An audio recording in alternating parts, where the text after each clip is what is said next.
Muy buenos días, niños y niñas. Espero que se encuentren bien. El día de hoy vamos a continuar con nuestra clase de historia. Recordemos que vimos que México estaba dividido por liberales y conservadores y cada uno tenía sus expectativas de cómo quería ser gobernado el país. Los liberales estaban dos personas importantes o dos personajes importantes. Benito Juárez, que representaba a los civiles, y a los militares, Porfirio Díaz. Benito Juárez estuvo en la presidencia desde 1858 hasta 1871, que falleció.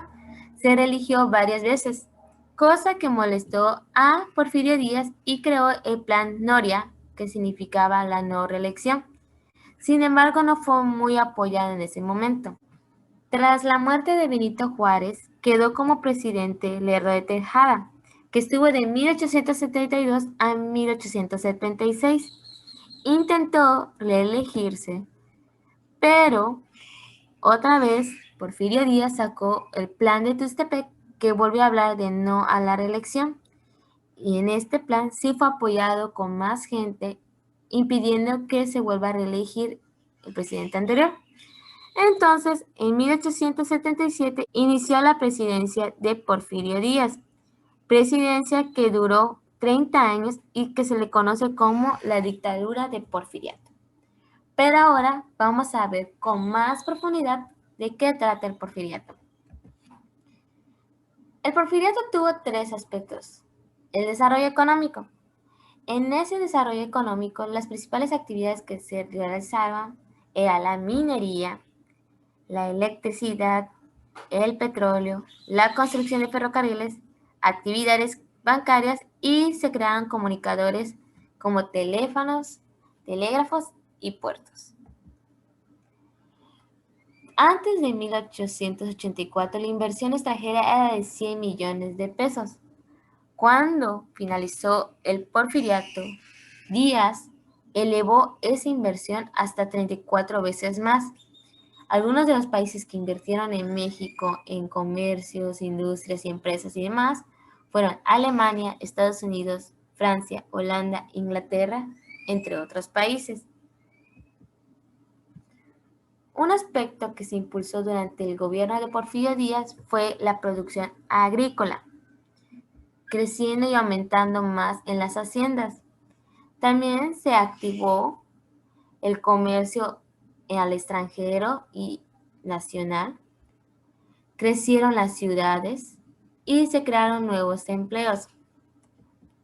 Sin embargo, esta situación solo mejoró a la gente de clase media y profesionales, y no se le apoyaba a campesinos, obreros, artesanos, jornaleros, pequeños comerciantes e indígenas. Durante el siglo XIX hubo una gran modernización del país.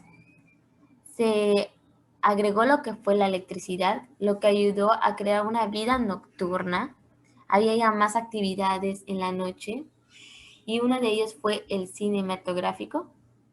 También se distribuyó lo que fue el teléfono en comercios y familias adineradas.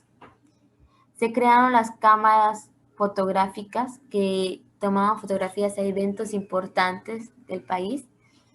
Y en la parte de transporte se creó varios ferrocarriles y varias vías para conectar varios estados y poder distribuir el comercio.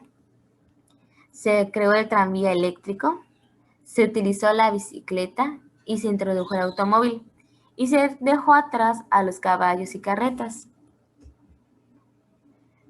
En el aspecto de la sociedad, el gobierno puso en venta las tierras y estas tierras no eran compradas por campesinos o indígenas, sino por solo personas adineradas o incluso inversionistas.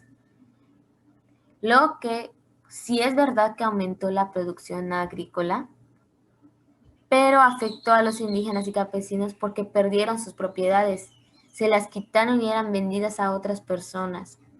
Esto generó que los campesinos quisieran levantar en huelgas y quisieran hacer movimientos, pero eran terminados con violencia. Recuerden que Porfirio Díaz hacía lo de la paz forzada.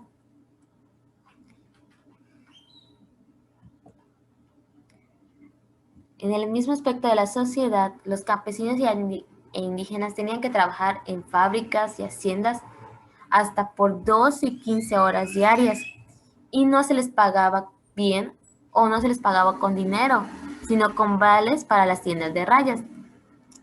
Las tiendas de raya pertenecían a las mismas haciendas o fábricas donde trabajaban, donde vendían alimentos muy caros y muy pocos accesibles para los indígenas, haciendo que los indígenas y campesinos tuvieran que quedar a deber y esas deudas cada vez se incrementaban más y más y más, que eran para toda la vida y que incluso se heredaban a los hijos. Como pudimos ver de manera breve, el porfiriato duró 30 años. Fue conocido como una dictadura donde había una paz forzada, donde solo algunos tenían privilegios y otros no. Pero hubo un gran cambio en el país, hubo una mejor estabilidad económica, se crearon inversiones, se crearon comercios, aumentó la producción agrícola, hubo avances de ciencia, tecnología y cultura con el cine, el ferrocarril, el teléfono. Sin embargo, en el aspecto de sociedad sigue habiendo una separación de las personas que tenían dinero y de las personas que no. Y eso se marcaba mucho también con los otros aspectos de ciencia, tecnología y cultura y estabilidad y desarrollo económico, porque los que no tenían dinero era muy difícil que pudieran acceder a un teléfono o a ir a un cinematografía o incluso tomarse una fotografía. Como actividad queda realizar un cuadro donde describa los cambios que tuvo México durante el periodo del Porfiriato. Eso sería todo por hoy y nos vemos en la próxima clase.